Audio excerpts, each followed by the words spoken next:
Hello, my name is Amir, and this is the story of my remarkable hair transplant journey. You may know me as a computer programmer and a travel vlogger from my YouTube channel, where I share my travel vlogs and tech tips.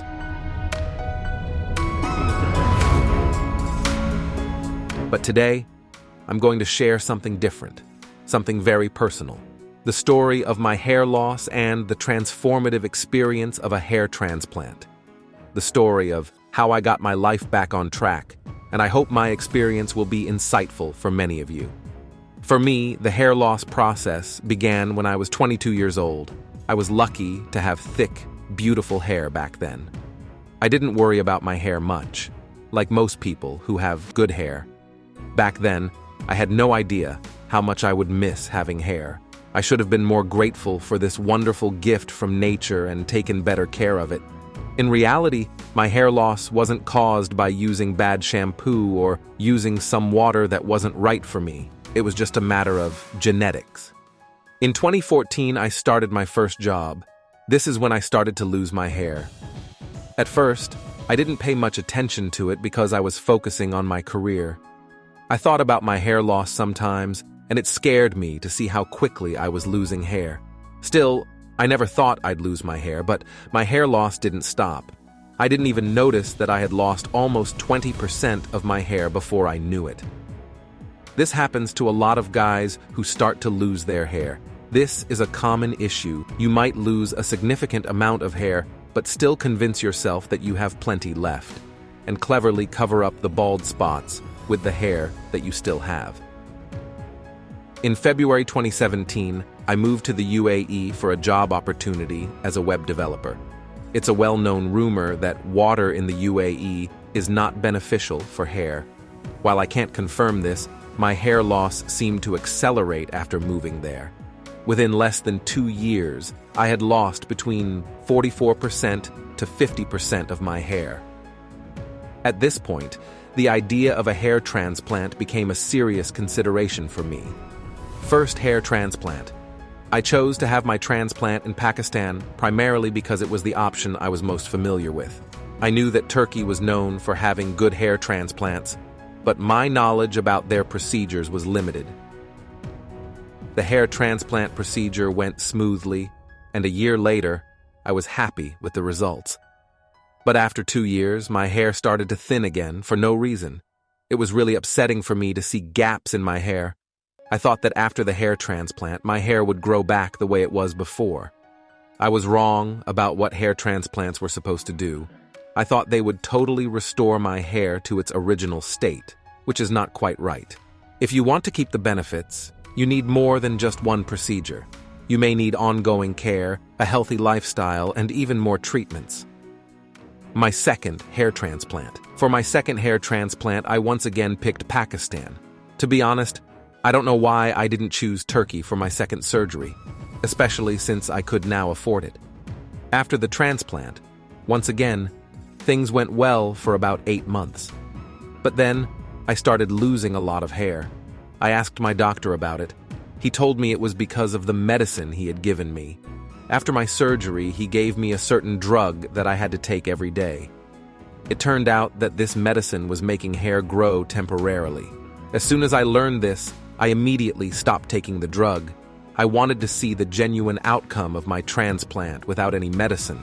It was sad that after 2 months, I started to see gaps in my hair again. My third hair transplant. I was on vacation with my family in Turkey when I started to notice gaps in my hair again. It was hard to miss people walking around Istanbul with bandages on their heads, which meant they had just had hair transplants. And it made me think about getting a third hair transplant. I wasn't even sure if a third method was possible. The first thing I did was talk to a few doctors, and they told me it was possible. Next, I had to find a trustworthy doctor in Turkey, which wasn't easy since the country is known for its hair transplants. Many doctors were showing off great results, which made it hard to choose. Ultimately, I chose Clinicana for my third hair transplant journey. Clinicana is a famous hair transplant clinic in Taksim Square, Turkey. They are experts in hair treatments for both men and women. When I visited them and talked about my hair problems, they were really helpful. Hair transplant surgery can take anywhere from 5 to 8 hours, so having a friendly and energetic team is very important for a good result. Unlike my past experiences, they only prescribed medication for the first week post-surgery. It was new for me, as I was expecting a lot of medicine for the next 8 months.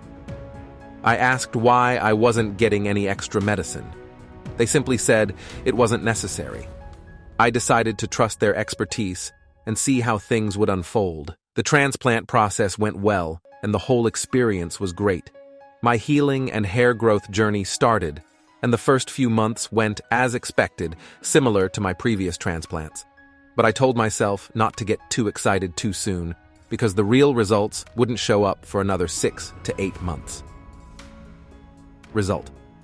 The results I saw were incredibly phenomenal. Unlike my previous experiences where I had covered gaps with my hair, this time my hair looked naturally full. What made Clinicana stand out was their great care after surgery. They kept in touch with me on a regular basis to see how I was doing and gave me helpful tips on everything from how to sleep to how to wash my hair. I documented this transformative journey on my YouTube channel, posting monthly updates to share my experience and valuable insights.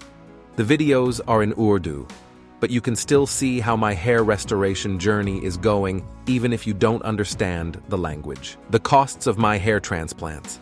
The costs of my hair transplants changed depending on where I got them and when. The prices I'm going to talk about could have changed since then and may not reflect the current rates. My first hair transplant took place in Pakistan in 2019 and cost 70,000 PKR. The exchange rate was 1 USD to 135 PKR at the time. My second transplant in 2021 also occurred in Pakistan. It cost about 100,000 PKR, which is about 170 USD at the time. The third surgery took place at the Clinicana clinic in Turkey in 2022. At that time, their fees were €2,200, which covers everything from airport transfer and accommodation in a hotel. You should check their website for the most up-to-date price information, since the euro exchange rate may have changed since then. In conclusion, my experience with several hair transplants has made me realize how important it is to do your homework and choose the best experts to supervise the procedure. I strongly recommend Clinicana Hair Transplant in Turkey if you're thinking about getting a hair transplant. I suggest them, not just because of their good name, but also because of the results I've seen for myself. My view is formed by the fact that I've had 3 different hair transplants. The best thing about Clinicana is their website is very easy to use. They have an easy-to-use online form that asks for pictures and information about your hair. Based on this information, they give you possible results. If you're having trouble with hair loss and want to find a cure, don't wait to take the first step towards getting your hair and confidence back. Starting this trip can really change you, and what happens next could change your whole life.